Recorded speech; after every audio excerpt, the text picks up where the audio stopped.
Good morning, good afternoon, good evening, depending where you are around the world. And welcome to the seventh and final live panel discussion of the ADAB Sustainability Celebration. Please note that this event is being recorded for the distribution through various UFT outlets. All participants agree to the possibility of appearing on these recordings by virtue of attending. This celebration is a tribute to the growing community of sustainability-minded students, faculty, and staff at the University of Toronto, hosted by the Committee on the Environment, Climate Change, and Sustainability, CECCS, and made possible by the generous donations from Wendy Adams. The purpose of this event is to celebrate success, inspire new activities, and build relationships, and collaborate further to deepen the campus engagement around sustainability. Today, we will be discussing a very important topic, which is the role of youth in sustainability. And my name is Yazan Zamil, and I'll be the moderator for this event. And I want to thank everyone for coming quickly to review some Zoom guidelines. So first of all, if there's any inappropriate verbal or written communication, the individuals will be removed from the session, unfortunately. We're asking that we as a community hold each other accountable for maintaining a space of safety, accountability, respect, and inclusion. If you have a question for any of the panelists, please type it in the chat. Note that some questions may be combined with others and not be addressed just due to time constraint of this session. And also at this time, I would like to acknowledge the land acknowledgement. So through the land acknowledgement, we wish to acknowledge this land on which the University of Toronto operates. For thousands of years, it has been the traditional land of Huron-Wendat, the Senecas, and the Mississaugas of the Credit.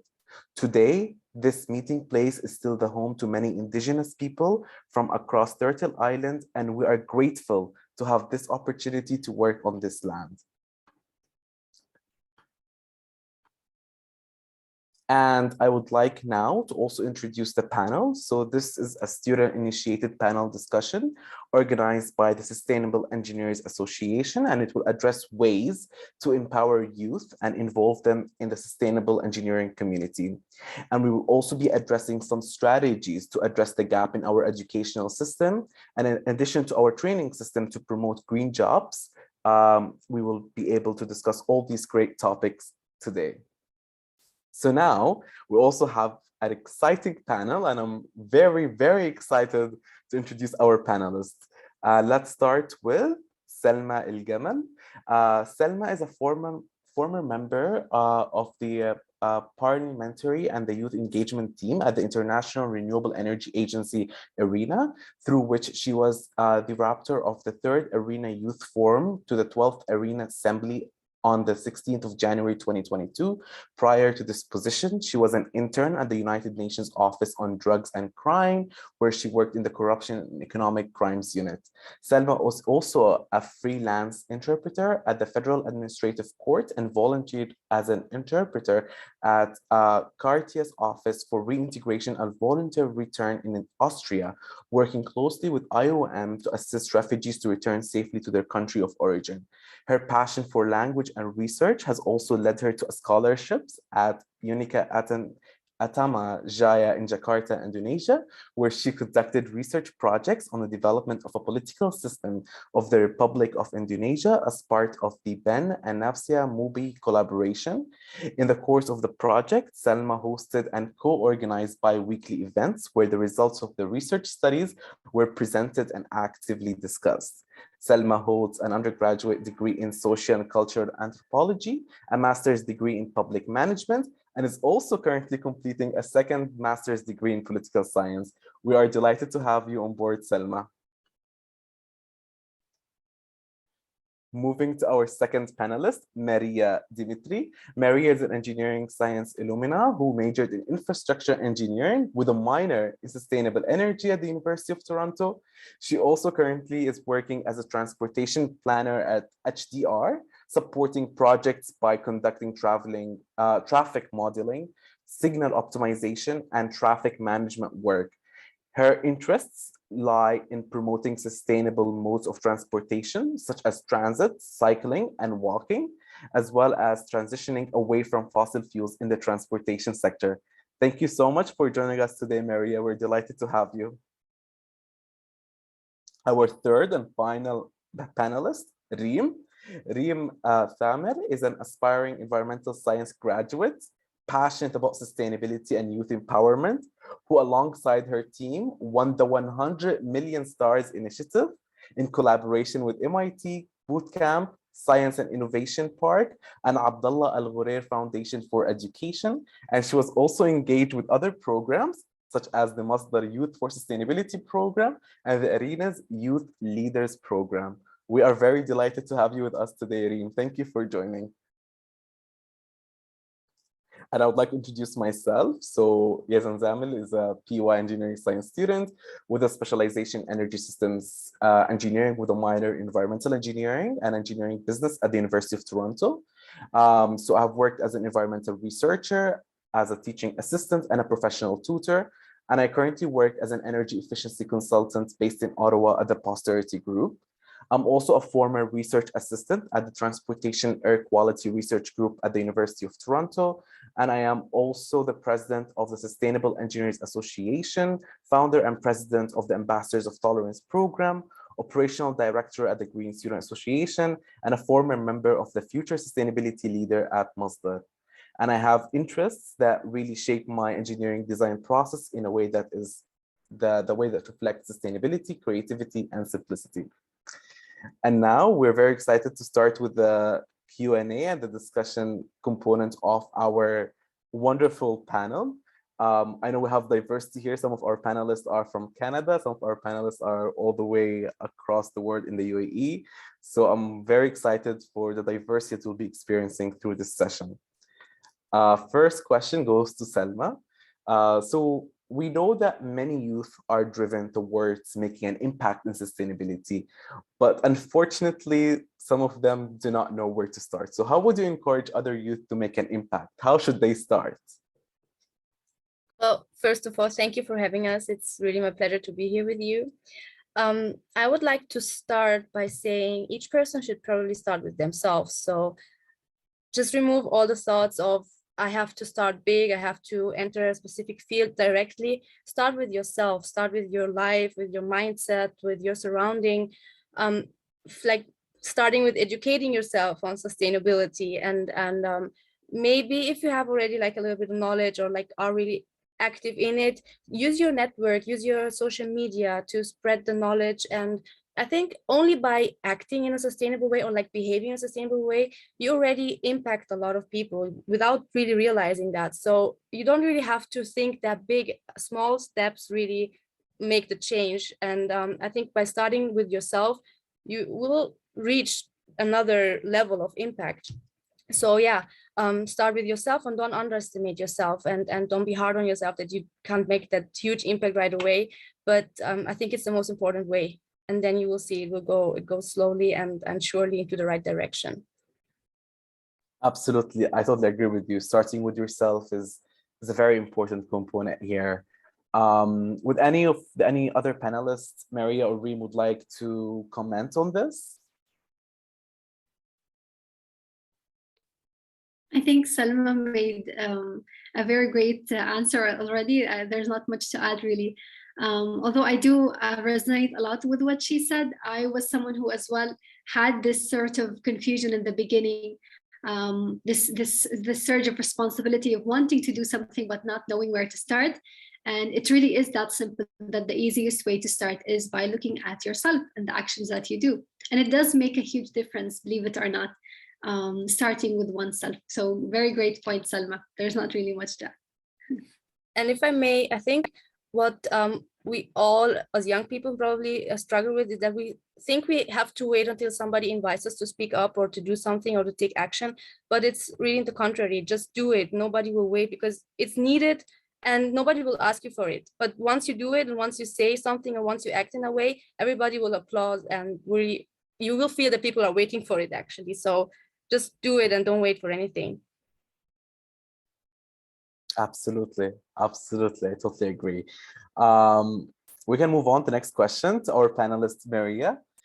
So Maria, as a youth looking to enter the workforce, particularly like yourself, I do understand that you're a recent graduate from the University of Toronto.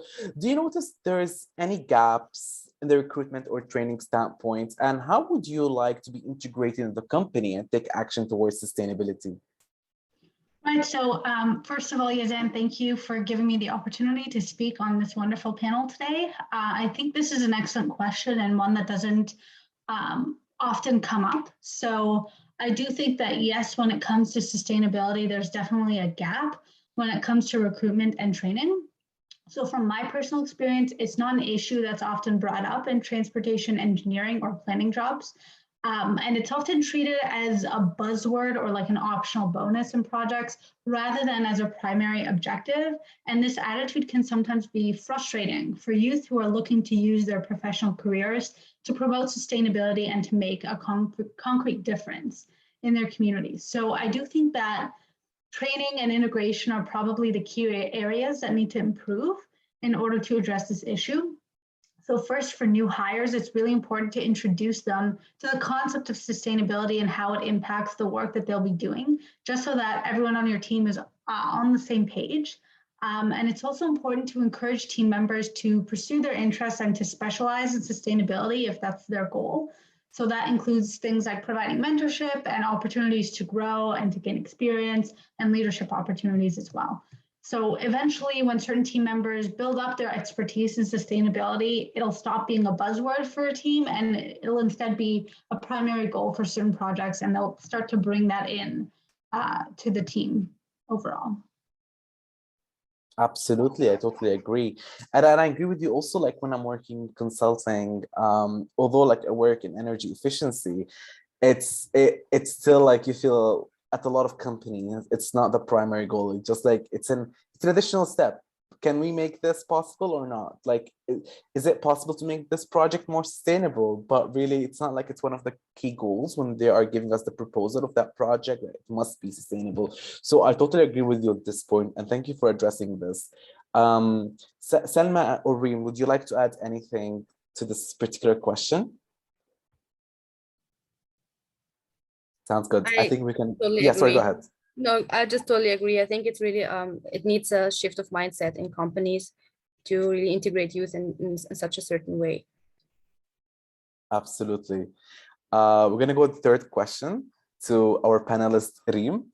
So Reem, you were involved as a future sustainability leader at Masdar, and this is how I got the opportunity to meet you. And you were also an IRENA Student Leaders Program. So can you describe how your experience was and how did you feel empowered to get involved in sustainability? And I know that your group also got the first place in the Ecothon. So would you also like to talk about this and how it really accelerated your motives towards sustainability? Thank you very much, Yazan, and hello everyone again. Just a very quick correction. We were actually the second place. I wouldn't want to have that mixed up. The first place as well was a very great team. So thank you again for the question. I think going back to the very first question that you asked, Salma, it was also from that beginning that I wanted to, as a youth and also as someone who initially knew nothing about environmental science, let alone the term sustainability. I think up until college, I did not know what sustainability had meant. Although having known what I do know now, I suddenly felt this slow but very growing sensation that I now know something and I need to be able to do something about it. I want to do something about it and I want to take action.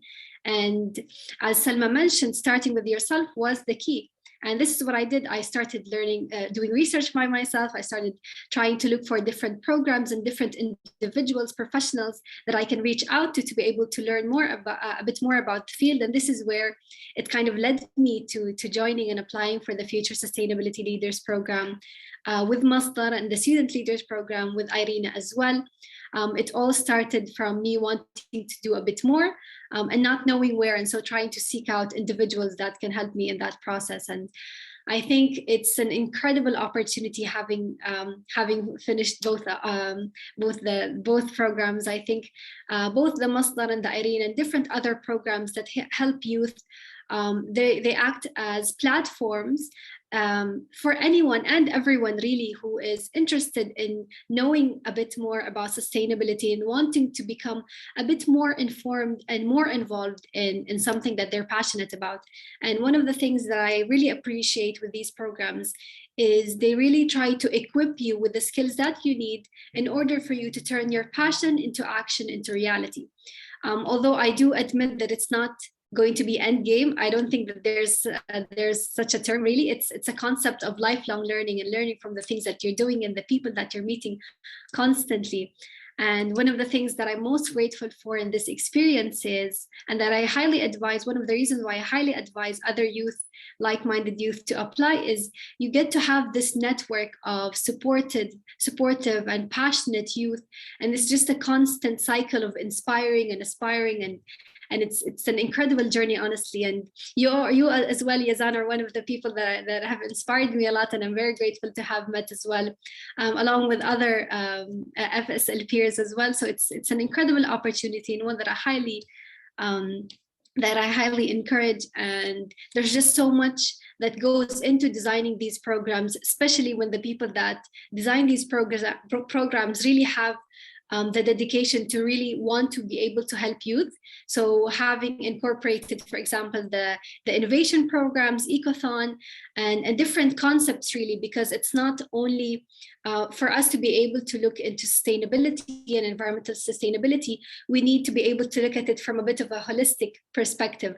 So having different integrated programs and concepts can really help people explore these different areas and try to find the exact door at which they are able to enter and able to excel. So this is, I think, one of the greatest impacts that have had on me joining such programs. Absolutely, absolutely. It was definitely a pleasure to meet you, Reem, through those programs. And definitely your project, the Ecothon, was really great. And it was one of the greatest projects that I have explored. So thank you so much for sharing your experience. And also, I believe one of your first internships at Nestle was also explored through the FSL program. Yes, yes, that was true. Absolutely. Thank you so much for your answer. Now going back to Selma. So Selma, really from a career standpoint, how did you really upskill yourself to understand sustainability? And how would you encourage people who are like-minded individuals to venture into a career in sustainable development?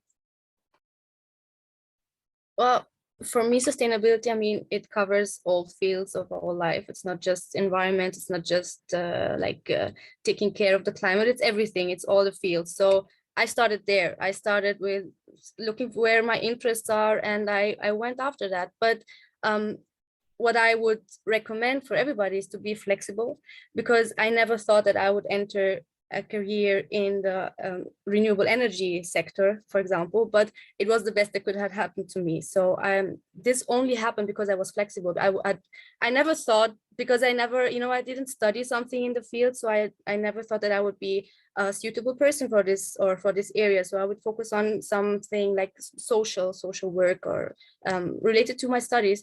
But if you're flexible with the field that you want to work in, or the area, or like the region you want to work in, this will get you far. And also with a little bit of patience. So you probably might have to start with an internship or a volunteering somewhere until you really get to a position where you really want to be. I mean, if it's like a higher position or something. But being flexible would be my #1 recommendation and suggestion for everybody.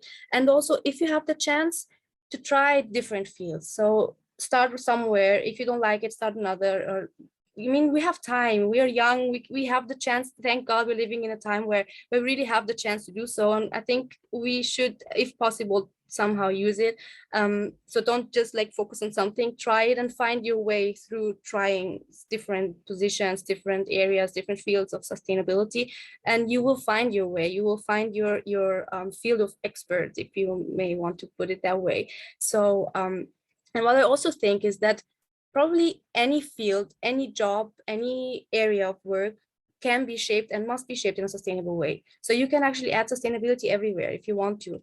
And this is something where we also get back to our first point. Like, if you as a person already believe in sustainability and act in that way, you will always lead everybody around you into this, or like try to, at least. It will always be something of your interest and something you care about, and you will continue to do so. So you can add it anywhere, even if you're working a job that basically in the first sight isn't related to anything sustainability like, you still can change it in a way that people at least think of it. So that's my recommendation, suggestion to that.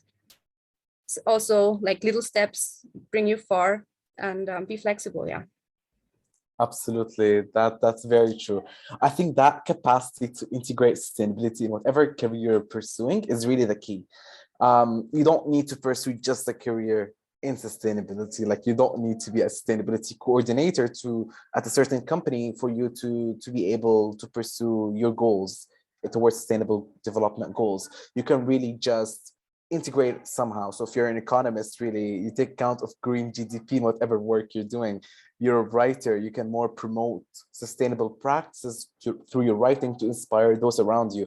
So really, that's something that I really appreciate. And thank you so much for pointing this out, Selma. Maria or Reem, would you like to add anything to what Selma said? No, I think she covered it. Sounds good. We're going to go with the next question. This is for Reem. So we do understand that climate change denial and climate misinformation have significant impact on public support for climate policy. So how do you propose that we tackle such misinformation, especially at a higher education level? So this is quite a very steamy question, and I'll try with my most humble knowledge to just share my opinion on it.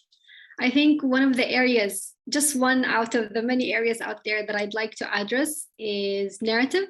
I think narrative plays an important part in this situation.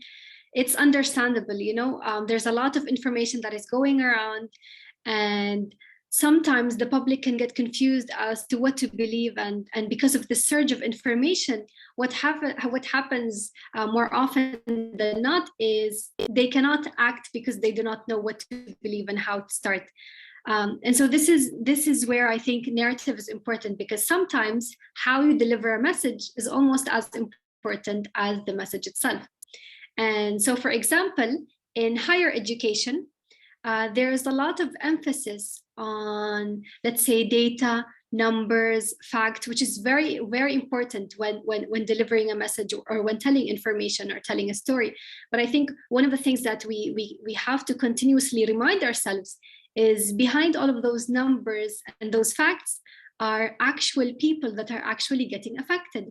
They're places that are currently getting affected by the different things that are happening, and they're real stories that are happening. And so this is kind of something that we need to be able to integrate a bit more and to contextualize for people to get a clearer picture and to be able to understand that the climate crisis is in fact an ongoing reality. It is something that is affecting people as we speak today, and it is something that is going to happen sooner or later. It is going to affect us. So it is quite a sensitive thing that I think is very important for us to slowly try and look for different ways. I think media is quite a difficult aspect to address, but I think we as youth have an important role in telling this story. And so this is just one aspect that I always like to address, especially in higher education. We have the capabilities, we have the different platforms and the support of our universities to be able to really tell the story that is actually happening, and to get more of a clear picture for the public out there that is interested and is willing to help, but is quite confused about the entire situation from the scale of what is happening. Absolutely. I totally agree with you. That was definitely a great response. Thank you so much, Reem, for this insightful discussion. Maria or Selma, would you like to add anything about the concept of climate misinformation or climate change denial? I would just say that I think there's also like an equity perspective to it, because it's often the wealthier countries who pollute more, and then the poorer countries who suffer the consequences. So I think, as youth in Canada, we kind of have a responsibility to push against misinformation and to fight for youth in other countries who aren't as privileged. So I definitely think that that's another aspect. And, you know, as Reem said, it's not like a distant future problem, it's a now problem. I totally agree with you. I totally agree. Thank you so much. Thank you. And it's very important to think about these issues in the present sense, not as a future sense. Just not keep pushing it the future. Oh yeah, the future generations are going to deal with all those climate problems. We don't have to deal with them. We really have to be more inclusive and to think about it, as you mentioned, from an environmental equity perspective. So thank you very much for those insights. Going back to you again, Maria. So we do understand that there's climate research that has been mostly restricted to engineering and policy. And of course, engineers would be happy to learn that they're being the center of climate research.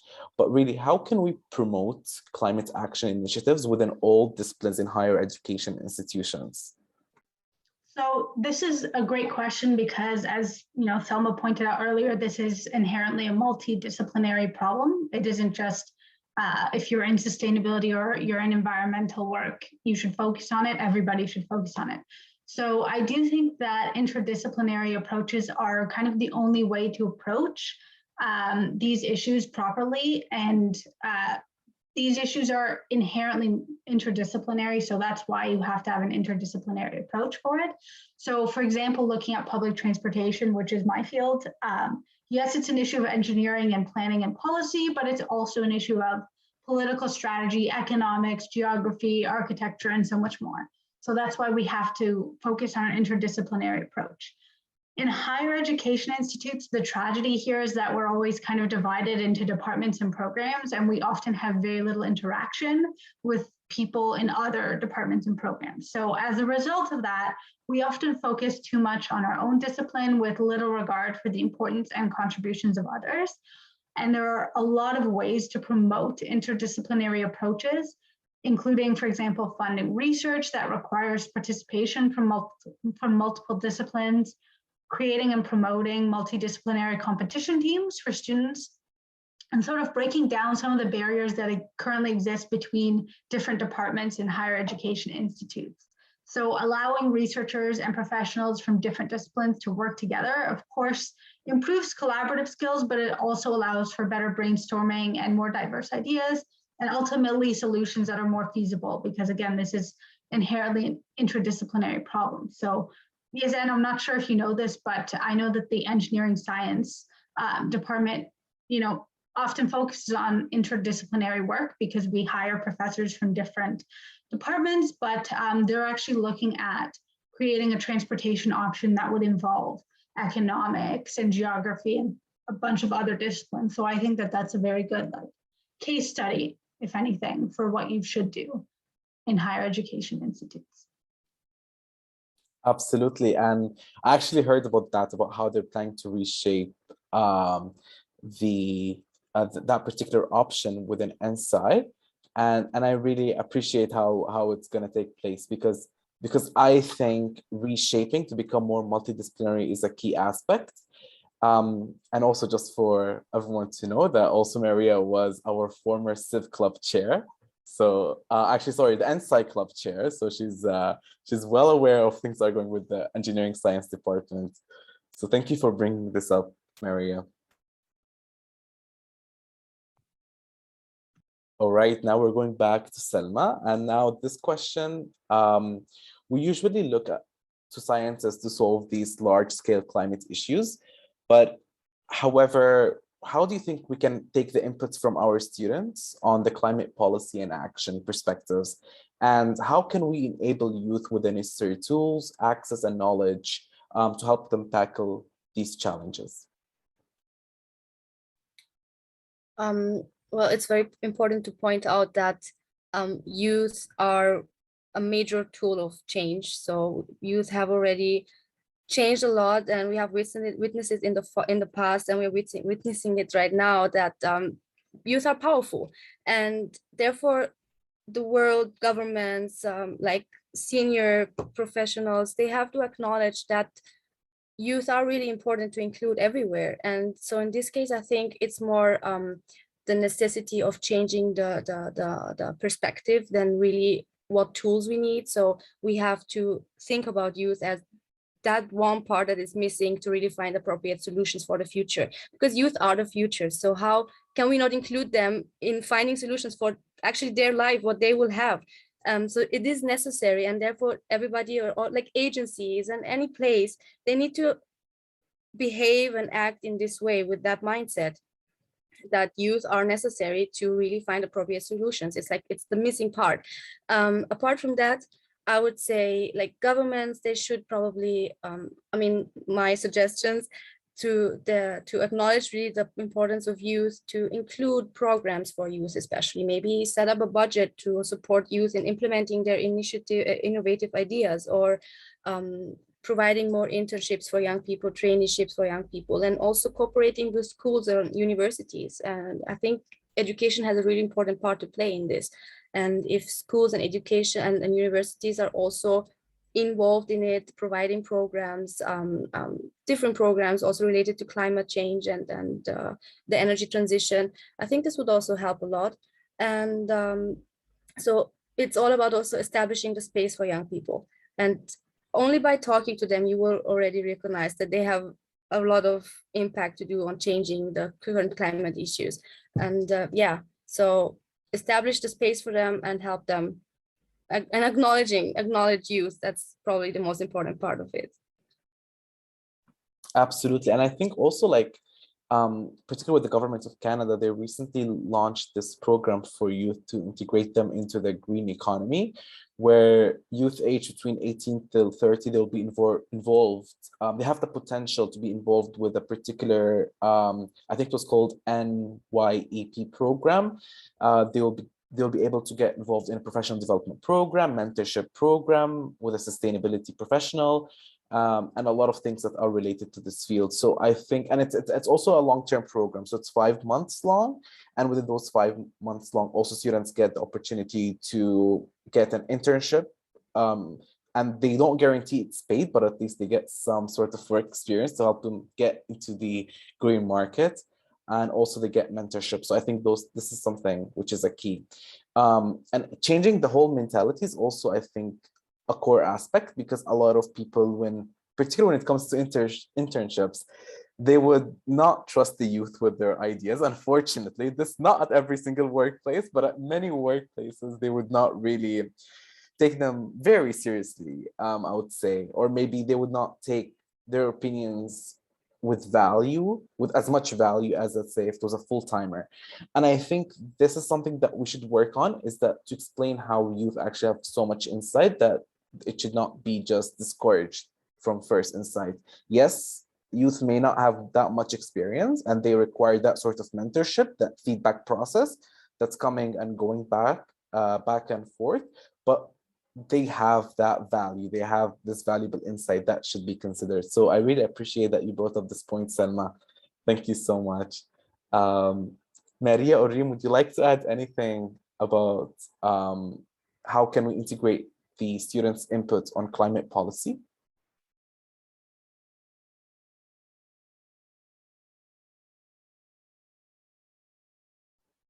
All right, so I think we can go to the next question. Going back to Reem. So I know, Reem, you are all the way in the UAE. And we'd like to ask you is that what are some of the practical actions that need to be taken to protect environments like coastlines from climate damage? And what do you think is the role of the UAE, the Gulf region in general, and the rest of the world in this?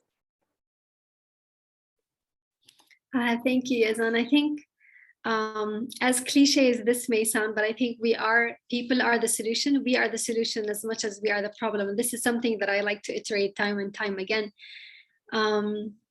One of the things that I always like to start with, and it may seem irrelevant in the beginning, is because one of the things that I always like to suggest is we really need to make education accessible to everyone. This is non-negotiable. This is something that I always like to mention initially, because there's just so much power in education, and to be able to have that as a tool to all of the locals within a country is very important, because oftentimes the locals of the country or the natives of the country or the land are very much capable of creating their own solutions to the problems that they're facing. They have so much insight, and it's quite unfortunate to think that they're not given an opportunity due to an inaccessible education or other opportunities. So this is something that I always like to start with in the beginning. And the second thing that I like to suggest is looking into nature-based solutions. I think there's a lot of potential with the nature-based solutions and really trying to work with nature. We don't necessarily have to come up with the most technologically complex or a very complex mechanism in order to be able to solve or different look into different environmental issues. There's so much that we can do, simple actions that can really make a huge difference. So for example, here in the UAE, we're a desert region, so we're often suffering from water issues and water scarcity. And instead of looking into trying to plant water intensive crops, for example, we just shift the perspective, knowing and respecting the land, our land as it is. And we're looking into, for example, salt tolerant crops and different crops that work with our soil and understand our soil. So these are some of the aspects that I always like to mention, because they're quite simple, but they have a very big impact. And finally, one of the things that I also like to continuously say is that there is no one shoe fits all. And this is something that we really need to be able to understand when drafting and creating solutions. We need to be able to understand the history behind the people and behind the land that we are in order to craft a solution that can work for one community, because oftentimes one solution will not work for multiple communities. It's quite difficult to be able to do that. And even if it at times it does work, it's not often sustainable. And what we're trying to do here is we're trying to create solutions that can be sustainable. And more importantly, or as importantly, we are trying to help the community that we are working with. We're trying to help them prosper. Because this is not the end of the journey, isn't for us to make a solution and that's environmentally friendly and to just label it as environmentally friendly and that's it. We're trying to create an impact here. We're trying to help the people there to be able to sustain their land and for us to sustain ours. So these are just some of the different aspects or angles that I like to continuously mention. And then along them can come different solutions that are often have a very long-lasting impact. And so I'm not sure, I don't have the bigger scope of the rest of the world. So perhaps these are just some of the solutions or the suggestions that I'd like to mention. Thank you very much, Shireen, for your insights. And I also agree with you regarding the importance of education, 100%. I think if we tackle this issue from the root about the importance of education, we will be able to really address all the other problems, because once we have that sort of awareness, once we have this recruitment gap being filled, then we will be able to address the problems associated, whether it's about climate awareness, about climate change, misinformation, as we discussed earlier. Really, I think that capacity and focus on education is a key. And that's why one of the Sustainable Development Goals, number 4, is focused on quality education. So thank you so much for your insights. Now we would like to ask Maria a more specific question that's related to Canada, which is about the TTC system becoming greener and more sustainable.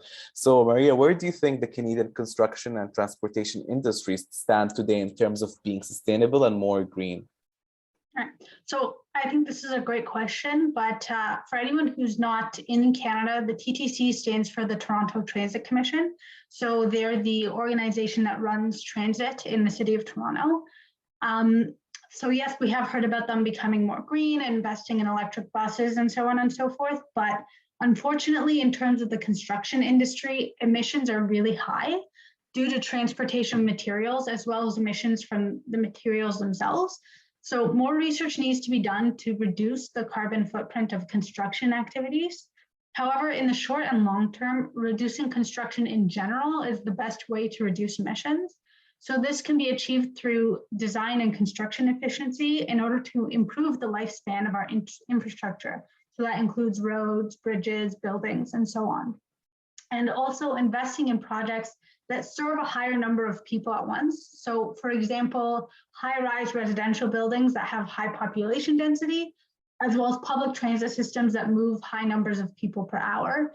That's a much more efficient use of taxpayer money and carbon budgets as compared to people driving around in their cars by themselves, or houses in the suburbs that only house a single family.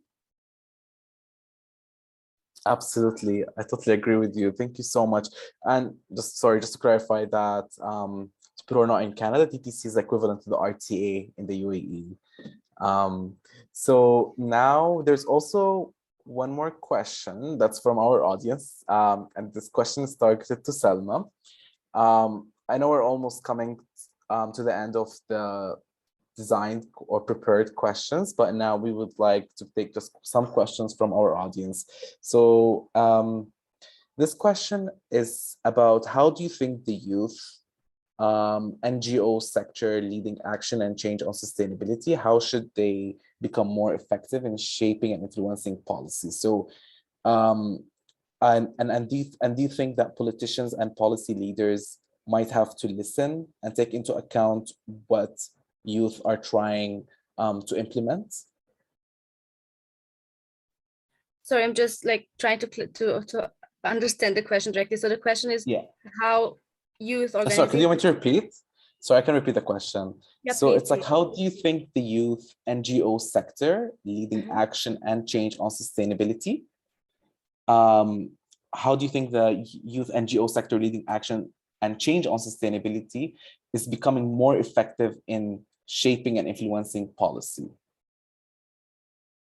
So we are already thinking of it as it is already happening, right? So youth NGOs are already trying to take action. And I think it is absolutely necessary that they are taking action, because with them, they are already implementing their ideas, which are absent right now in political actions, in policies. And youth ideas are quite different. I mean, it's with no offense or anything, but everybody thinks differently, and every generation has different priorities and goals. So it is necessary to have them, and by including them and by listening to them, they will be considered in policies, or should be considered in policies and political actions. And by continuing being active as a youth organization or youth NGO, by continuing appearing and raising our voice, we can make sure to maintain this and to reach to the point where we really have our impact on policies and political actions. Is this answering the question? I'm just sorry if I'm... Yeah, I think this answers the question. Yeah, thank you so much, Selma.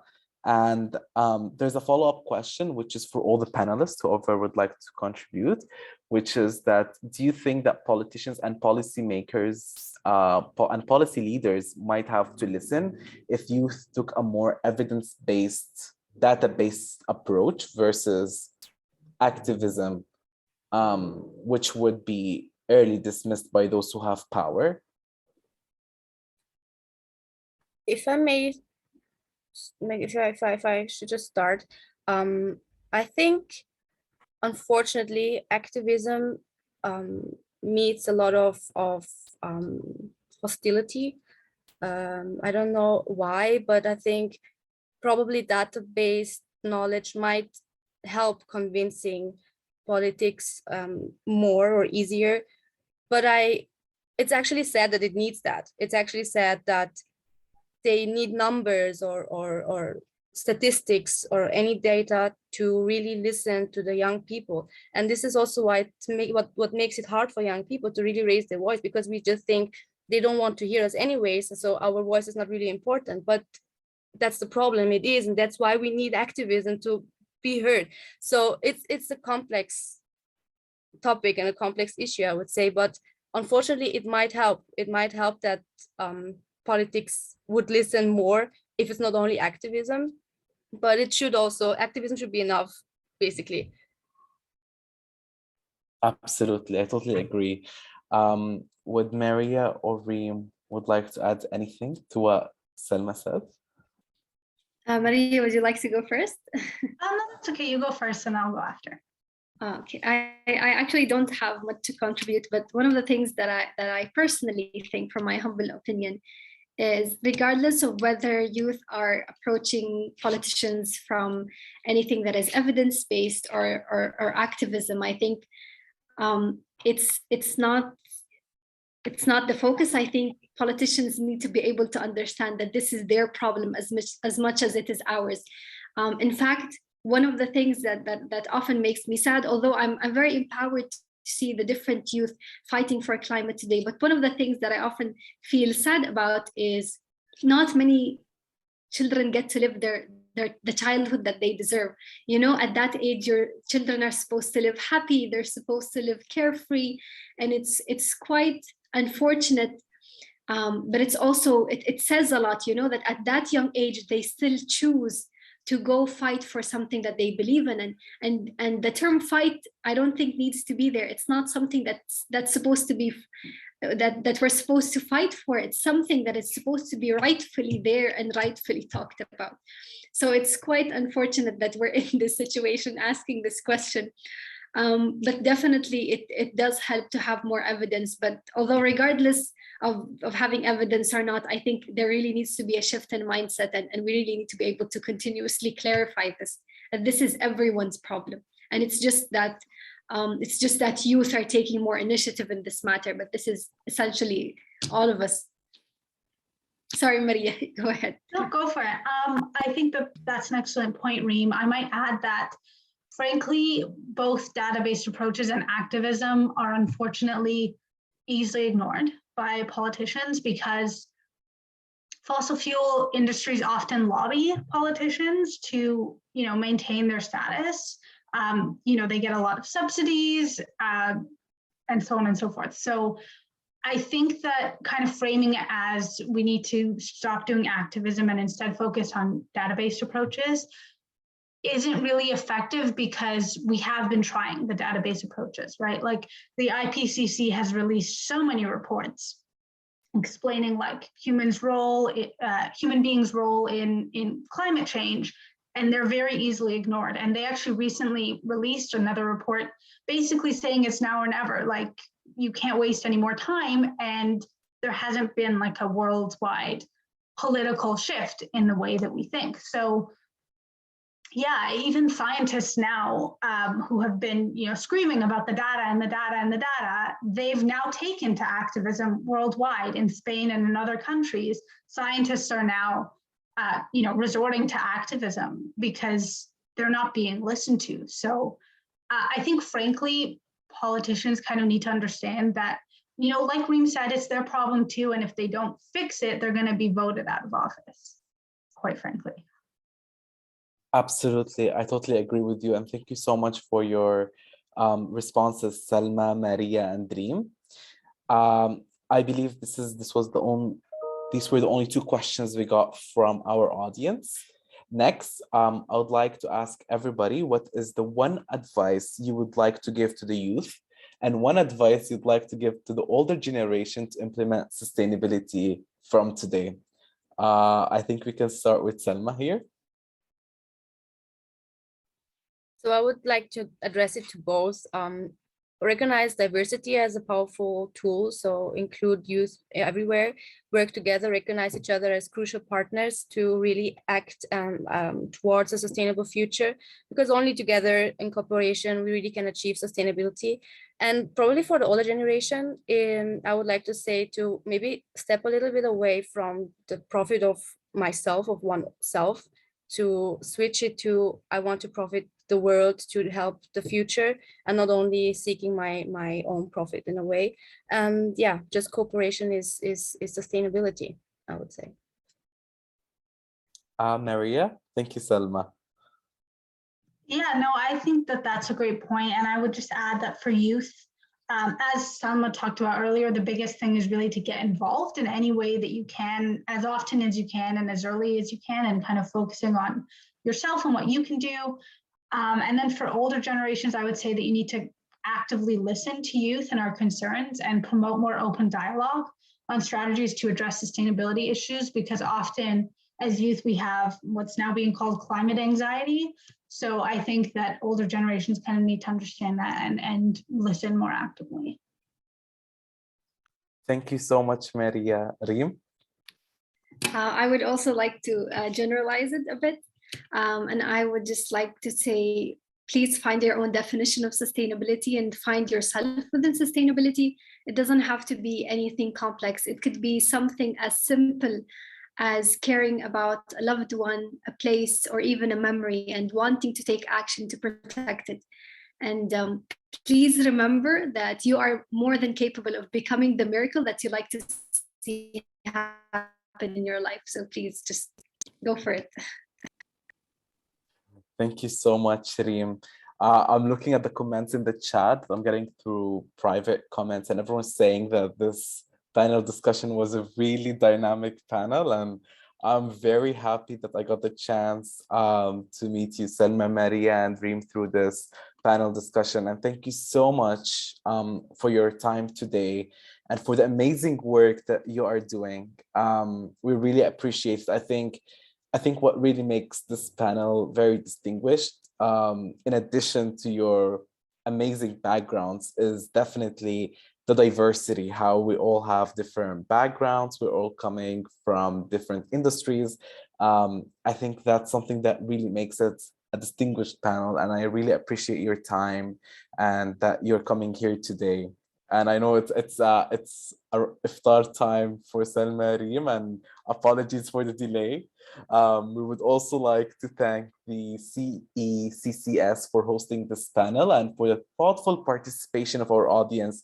Thank you so much. We would also like to thank Wendy Adams for her donation that makes this celebration possible. Hearing really from student leaders is the perfect way for us to end the Adams Sustainability Celebration. The recording of this session will be available on the event website, just for your information, in the attendee hub, which you have used to access this event. The link will also be sent in the chat by our session host, Alan. And if you have any questions or comments, please email CECCS at the email address also given in the chat. Again, I would like to thank our panelists so much. If you have any final words, please feel free to conclude. Just thank you for having us, Yazan, and thank you to everybody who participated and everybody who came and attended. Thank you. Definitely. Very much. Thank you again, everyone. Thank you, Salma and Maria, as well. It was very great. It was very great meeting you, and thank you, Yazan, for organizing this entire event, and to the University of Toronto as well for giving us the opportunity to have spoken. And thank you, everyone. Absolutely. Thank you for having us. Thank you for joining us. And I was very happy to meet all of you. And thank you for your work on that matter. Just continue working and continue fighting for a prosperous and sustainable future. Absolutely. Thank you so much for joining us. And this concludes the session for today. Thank you.